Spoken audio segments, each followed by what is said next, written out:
Hey guys, what is up? It is me, Pagey, here once again with another video on The Flash Season 5, and this is going to be my trailer breakdown for Episode 3 of this season, otherwise entitled The Death of Vibe. But of course, before we get into anything else, let's actually watch that trailer.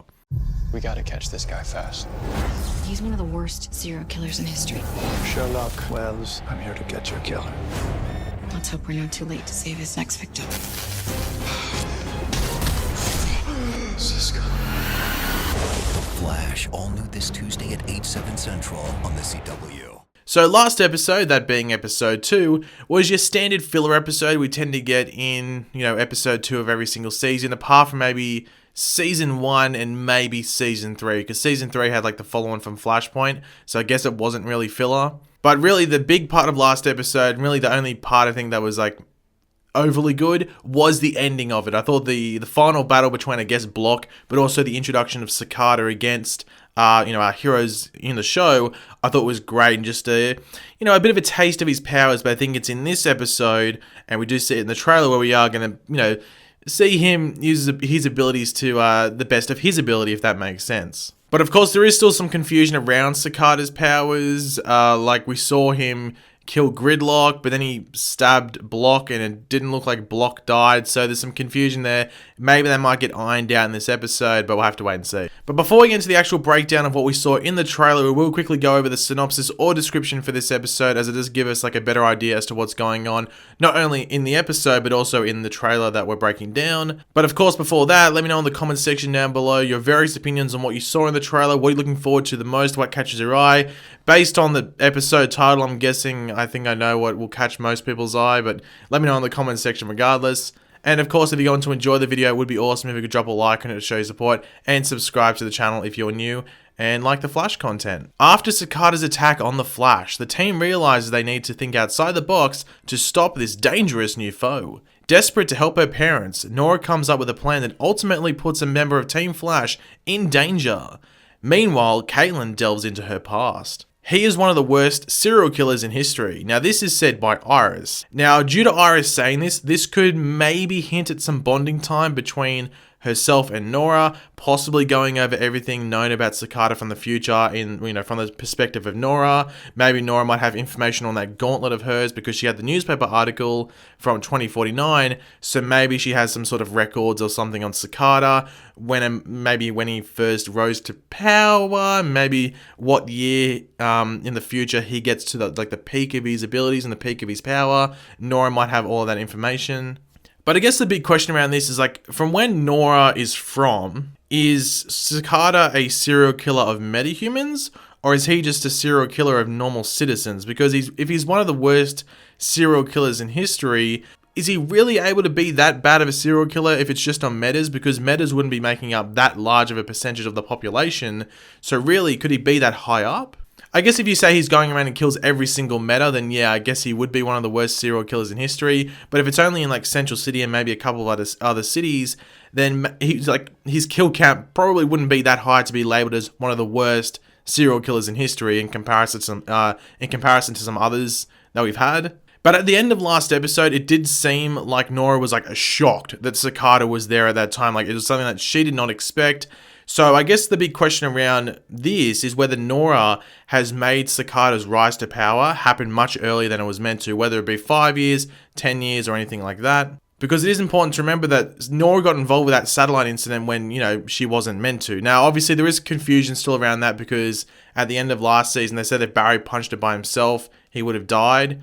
But then Nora said that punching the satellite had no effect on the timeline at all, and it was basically just her having a bit of fun and joining in on the action. So there is still some confusion around that. Will they answer it? Who knows, to be completely honest. The Flash likes to not answer questions like that. But it does look like Cicada's dagger is made from the Starlab satellite. Like, we know that dagger is just littered and just reeks of dark matter. So, we know that the Starlab satellite had dark matter within it. So it makes sense if that dagger was a part of that satellite, which was, filled with dark matter. Because it is important to remember that Nora is from the future, and she said that she's just studied the Flash Museum from like back to front, from side to side, all over. She knows everything about the Flash. So she should know when Cicada would rise to power, like when Cicada would take on the Flash for the first time. She would know that, especially a villain as big as Cicada, if he is like one of the worst serial killers in history. Like, she should know when he rises to power. So the fact that she's shocked in this moment at the end of last episode means that he's not meant to be there at that time. Whether it's meant to be, as I said, like 5-10 years in the future or something like that, Nora has had an effect on him rising to power, you would have to think. But obviously we can theorize as much as we want to in regards to how Nora's had an effect on Cicada being here. But we'll have to just wait and watch the episode to find out, I guess. And hopefully they dive into some sort of explanation around it. Now, we do see Cicada about to attack Joe here. Possibly Joe is holding Jenna. Hard to tell. But Cecile does manage to catch his eye. And I think she's alerting Cisco on the phone, because we do see her holding the phone. And then we see Cisco holding the phone. It's like the distress signal. So I'm guessing that's what it is. Who knows? Now, it is weird that he would be attacking Joe, so maybe he senses like a metahuman in the house. Like, I don't think he would be attacking anyone in the house, though, due to them being a family. I mean, we did see Cicada leave Barry alive due to Nora saying dad. So people seem to miss that. Like, some people did get it. I did mention in my review, but people were saying, oh, I didn't even catch that. And then a few people were saying, oh yeah, I caught that as well.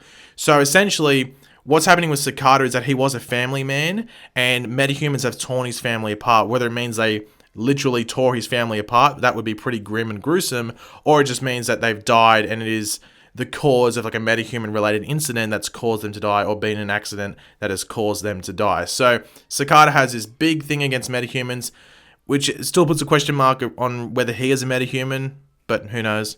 So really, Nora saved Barry's life by coming in last episode, not like running into Cicada and stopping him, but just by yelling dad, because Cicada's got that, it seems like he's got some sort of compassion for family, so he's not going to leave a daughter without her father. Even though Cicada might be thinking in the back of his head, like later on when he's walking away, going, hang on, that girl was like, mid-20s, and that dude was like mid-20s, maybe 30 if he's lucky. That's a weird father-daughter relationship. Like, how old was he when he conceived?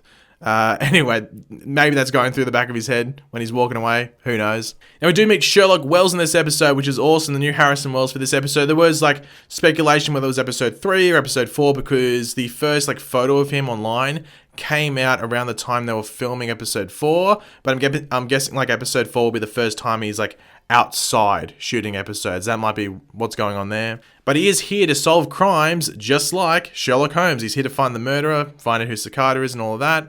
So it will be interesting to see what Earth he will be from, and how like they recruit him. Will we get like a cameo from Harry Wells, or is it going to be like he was like on their database from the last time they were going around looking for Wells? Or are they going to like approach the Council of Wells, or maybe the Council of Harrisons again, to find out where they can find someone that might be able to help them out here? That's going to be interesting. It's always, funny when we get like the recruitment process of the new Harrison Wells for the season. Now, last episode, correct me if I'm wrong, but I don't think we heard it.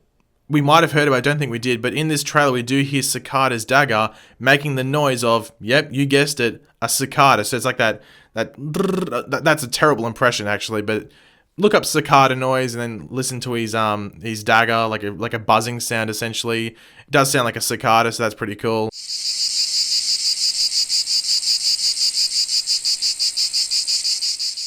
Like, I think in last episode, all you could hear was the breathing, and I was like, that does not sound like a cicada at all, but maybe I was just listening to the wrong things. Maybe it's like one of those, like, Yanni Laurel things, and some people hear heavy breathing, some people hear buzzing, dagger. I don't know. We'll have to wait and see. Now, we get this fight scene in the woods, which looks like it's going to be the big penultimate thing in the episode. But a couple of things to take note of. No Nora or Ralph, by the looks of it, in these woods. So I wonder what happens to them. But once again, it seems that Cicada does drain Barry and Cisco's powers, with Cisco then being stabbed in the back by this dagger. And you're like, okay, well, we saw that with Gridlock, and we did see that with Block as well. So what's going to happen here with Cisco? Is Barry going to be able to save him in some way, shape, or form? But this is then when we see Barry, like, all bloodied and beaten, looking down with, like, a distraught look. He looks absolutely broken on his face, and he looks at an empty space on the ground with some shreds of Cisco's vibe suit, as well as one of his gauntlets. So, did Cisco disintegrate? What the hell has happened there? Like, this is sort of confusing, because with Gridlock, his body was left there, and then with Block, Nora whisked her away to hospital. So Barry was, around that area with Cisco. So maybe if Cicada does drain powers fully, the body just like disintegrates. I'm sort of confused, because the gauntlets are there, and there's like shreds of his suit as well. So it's almost like he's burnt up alive. Obviously, not going to give away too much in the trailer, but yeah, it's very intriguing and interesting. I'm sort of confused by it as well. But I guess the big question around this is whether Cisco is actually dead. Well, yeah, by this trailer you would have to think so because, well, it heavily hints that he's dead, and the title of the episode is The Death of Vibe. And also we know that there is an article that's going to be appearing in this episode that does say, a quote-unquote, Vibe dead. However, Carlos Valdez, who plays Cisco, is still shooting for The Flash this season. He's been filming since this episode, and now he is filming for the crossover.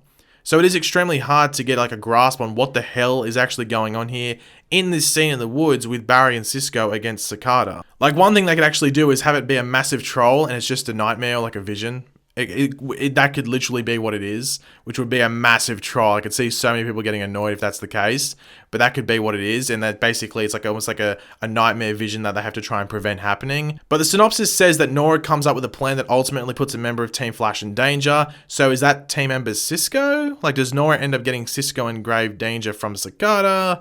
I don't know. I think Nora is going to constantly keep making mistakes. I think she's going to realize that maybe Cicada being here is her fault, and she's going to try and go into like damage control and trying to fix it herself, but potentially create larger problems from doing that. Because as we know, Nora's a speedster, you know, in regards to physicality, but also mentally she tends to think a bit too fast and not like really go over her actions before, go over what she's going to do before she actually does it. So we might see examples of that in this episode. But I do hope we get it explained why Nora was shocked at the reveal of Cicada at the end of last episode. Hopefully it does get explained exactly when he was supposed to show up. Like, hopefully they bring up records or something like that. Because he definitely isn't meant to be around now. Like, I think we can all agree on that. Cicada isn't meant to be here. Otherwise, Nora would know about it because she's has like knowledge of the Flash Museum from front to back, from side to side. So, unless she's just had like a brain fart and forgot it. But hopefully that's not the case. But yeah, that's it for the trailer, guys. So thanks for watching. If you enjoyed the video, it would be awesome if you could drop a like on it to show your support. It would be awesome to see that. Let me know in the comment section down below your various opinions on the stuff we went over in the trailer. What are you looking forward to most in this episode? Do you think Cisco's actually going to die? He might die for a couple of episodes, then come back or something. But do you think it's like a nightmare or a vision? Or do you think the trailer's a bit misleading? Just let me know all of your opinions in the comment section down below. And of course, if you are new to the channel, make sure to subscribe. I'll catch you later, guys, and goodbye.